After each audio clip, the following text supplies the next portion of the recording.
শুভেচ্ছা। ঠাকুরমায়ের আশীর্বাদে আপনারা সকলে ভালো থাকবেন।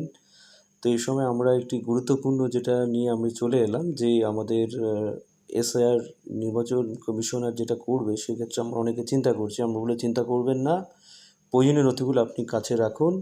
এক্ষেত্রে 2002 সালের ভোটার লিস্ট আপনাদের কাজে লাগবে। তো কীভাবে ভোটার লিস্টটা পাবেন সেটা নিয়ে আমি ভিডিওটা করছি। গুগলে যান, গিয়ে ইলেকটোরাল রোল যেটা আমি দেখাচ্ছি এখানে ইলেকটোরাল রোলে আপনি হচ্ছে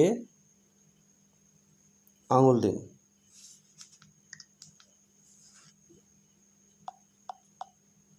এই ইলেকটোরাল রোলে আমি আঙুল দিলাম, দেওয়ার পর এরকম একটা চলে আসবে, এখানে পিডিএফ ইরোল আপনি আঙুল দিন। দেওয়ার পর আপনার স্টেট আপনাকে এখান থেকে চুজ করতে হবে। তো আমরা কি করলাম, এখান থেকে স্টেটকে চুজ করছি ওয়েস্ট বেঙ্গল। এই ওয়েস্ট বেঙ্গল চুজ করার পর আপনি এখানটায় এরকম একটা ব্যাপার আসবে এরকম। তো আপনি এখানটায় আঙুল দেবেন, এটা 2002 সালের ভোটার লিস্টের এটা একটা ব্যাপার। এবার এখান থেকে আপনাকে যে কি আপনার যে মানে আপনি ডিস্ট্রিক্টে থাকেন সেটাকে আপনাকে চুজ করতে হবে। যেমন আমরা বর্ধমানকে চুজ করছি, বর্ধমানকে চুজ করলাম, পূর্ব বর্ধমান যেটা এখন দেখাচ্ছি। এবার এই বর্ধমানের পর আপনাকে এখান থেকে আপনার বিধানসভা ক্ষেত্র নির্বাচন করবেন। যে বিধানসভার নির্বাচন আপনি করলেন, যেমন আমি এখানটায় আমরা করছি কানলা করলাম। কানলা করার পর এখানটায় আমাকে দেখিয়ে দিচ্ছে কানলার সমস্ত পোলিং স্টেশনের নাম।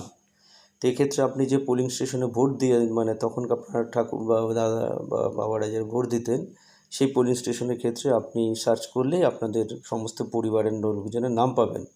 আর এখানটা একটু আপনারা দেখে নেবেন যে এখন যে পোলিং স্টেশনগুলো সেই সময় ছিল না, তাই আপনারা একটু আপনাদের যারা পরিচিত লোক বা পুরনো লোক তাদের কাছে জেনে নেবেন সেই সময় তারা কোথায় ভোট দিত। সেই ভোট কেন্দ্রের এখানটায় আপনার পাশেই যে দাগ না যদি আঙুল দেন যেখানটা আমরা লেখা আছে এখানে দেখবেন ফাইনাল রোল, সেখানে দাগের ওপর আপনারা 2002 সালের ভোটার লিস্টের প্রত্যেকেই নাম সমস্ত এপিক নম্বর বা ভোটার সিরিয়াল নম্বরগুলো পেয়ে যাবেন। এটা একটু গুরুত্ব সহকারে রেখে দিন। নমস্কার, ভালো থাকবেন।